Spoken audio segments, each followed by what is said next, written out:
Evaporation क्या होता है? What is evaporation? यानी कि हम सब ने एक कॉमन सा टर्म सुना है एवोपरेशन। तो एवोपरेशन होता क्या है, आइए जान लेते हैं। Do we always need to heat or a change pressure for changing the state of a matter? क्या हमें हमेशा हीट या फिर प्रेशर को बदलना होगा मैटर की स्टेट को चेंज करने के लिए? Can you quote some examples from everyday life? क्या आप कुछ उदाहरण आप अपनी रोजाना जिंदगी से ले सकते हैं? Where change of state from liquid to vapour take place without the liquid reaching the boiling point. जहाँ पे जो लिक्विड है हमारा वेपर में चेंज होता है बिना अपने बॉइलिंग पॉइंट पे पहुंचे हुए। वाटर व्हेन लेफ्ट अनकवर्ड, यानी पानी को जब हम खुला छोड़ देते हैं, स्लोली चेंज इनटू वेपर, यानी पानी वहां से गायब हो जाता है। गायब कैसे होता है? जो वाटर होता है वो वाटर वेपर के फॉर्म में चेंज जाता है।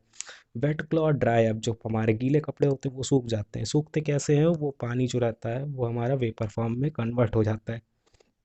What happen to water in the above two examples, यानी पानी का होता क्या है दोनों केसेस में पानी हमारा एवोपरेट हो जाता है, यानी कि हीट लेके गर्मी लेके सराउंडिंग से पानी हमारा एवोपरेट होके उड़ जाता है। We know that the particle of a matter are always moving and are never at rest, यानी हमें पता है हर मैटर हमारा पार्टिकल से बना हुआ है और पार्टिकल्स हमेशा चलते रहते हैं, वो कभी भी रेस्ट पे नहीं होते हैं।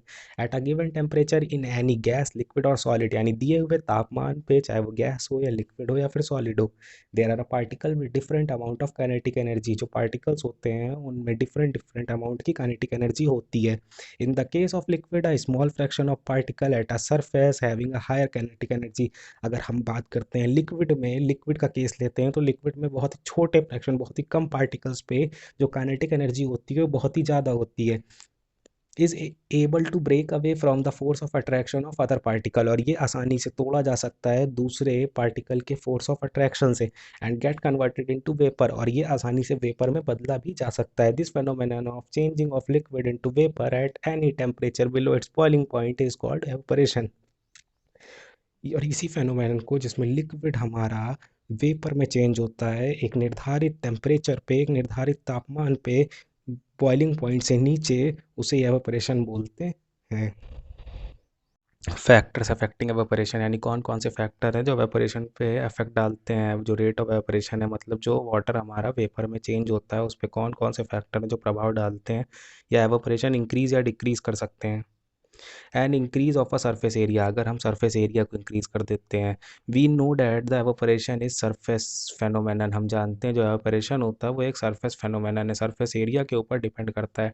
If the surface area is increase, अगर सरफेस एरिया को हम बढ़ा देते हैं, the rate of evaporation increase, अगर हम सरफेस एरिया बढ़ा देते हैं तो रेट ऑफ एवापोरेशन जो होता है वो हमारा इंक्रीज हो जाता है। फॉर एग्जाम्पल, अगर उदाहरण के तौर पे लेते हैं, while putting clothes for drying up we spread them out, जब हमें कपड़े सुखाने होते हैं तो कपड़ों को हम फैलाते हैं जिससे कि सरफेस एरिया बढ़ जाता है और जो हमारे कपड़े होते हैं वो आसानी से सूख जाते हैं। An increase of a temperature, यानी अगर हम सेकंड बात करते हैं इंक्रीज ऑफ अ टेम्परेचर, यानी तापमान को हम बढ़ा दें। With the increase of temperature more number of a particle get enough kinetic energy to go into vapour state, अगर हम तापमान को बढ़ा देते हैं तो ज़्यादा से ज़्यादा पार्टिकल्स को काइनेटिक एनर्जी मिलेगी जिससे कि वो वेपर स्टेट में जा सकेंगे, चेंज हो सकेंगे। थर्ड पॉइंट हमारा आता है डिक्रीज इन ह्यूमिडिटी।